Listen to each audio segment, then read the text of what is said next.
Selamat pagi, Bapak, Ibu, Saudara-saudari, serta anak-anak sekalian. Shalom bagi kita semua.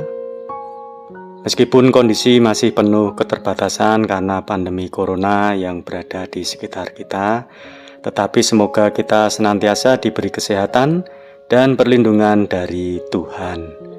Pagi ini kita bertemu kembali dalam renungan Satu Hati, Sapaan Tuhan tiap pagi. Sebelum masuk dalam renungan, marilah kita awali dengan berdoa. Tuhan yang Maha Kasih, terima kasih atas segala karunia dan berkat-Mu yang mencukupi kehidupan kami. Pagi hari ini, kami akan bersama-sama merenungkan firman-Mu, mampukan kami, dan berikan hikmat di dalam menerima renungan ini.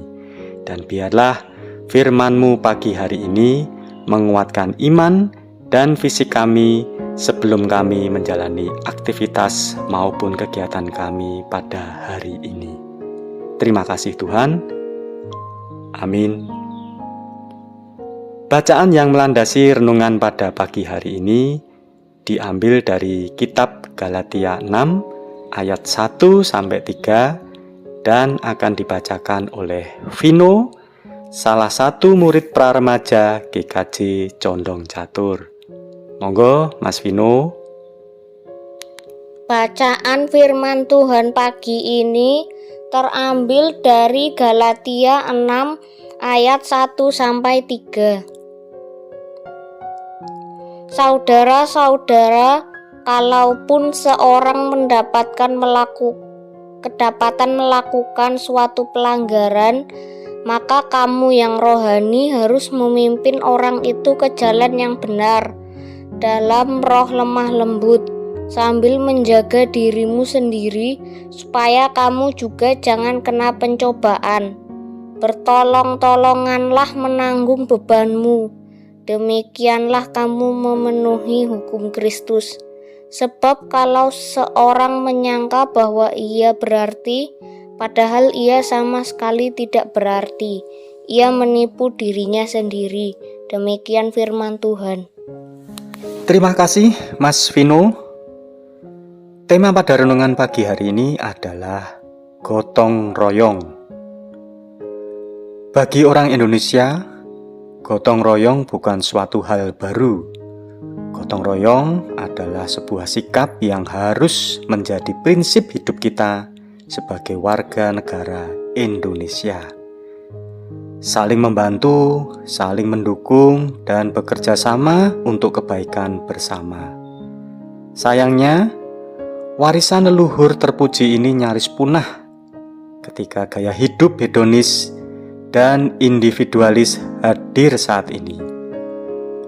Zaman yang disetir oleh teknologi mutakhir untuk mempermudah semua, ternyata membentuk moralitas manusia untuk melihat dan menikmati dirinya sendiri. Ruang lingkup sosial makin sempit. Relasi antar insan manusia pun perlahan kendor. Semua sibuk dengan kepentingannya sendiri. Dalam kehidupan bergereja pun demikian. Semuanya tampil serba lip service dan seremoni rohani sebelaka.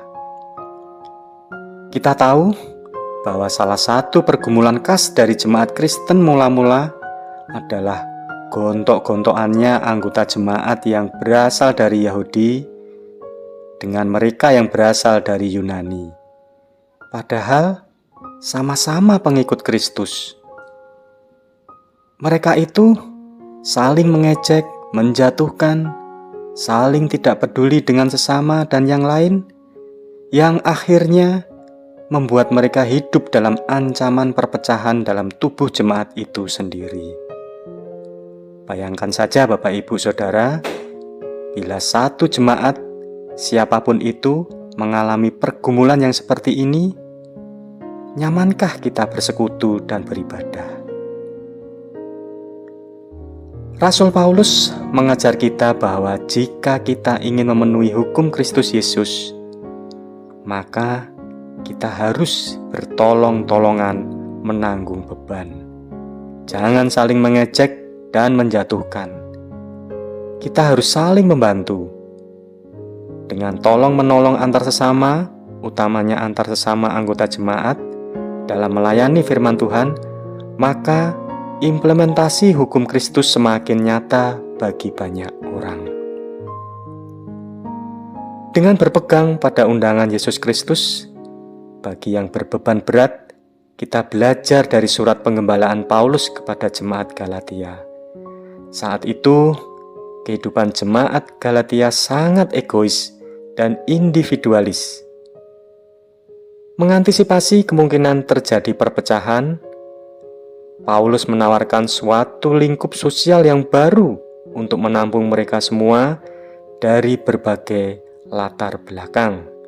Ruang itu bernama ruang kasih yang dibangun secara bersama-sama. Saling tolong-menolong dipandang Paulus sebagai salah satu cara untuk meringankan beban hidup. Itulah inti dari budaya hidup gotong royong. Tolong-menolong dengan bergotong royong bersama-sama jadi lebih baik daripada sendirian. Kerjasama hanya akan terlaksana bila kita tidak membanding-bandingkan diri sendiri dengan orang lain. Gotong royong hanya terwujud jika setiap orang peduli serta menghormati sesamanya.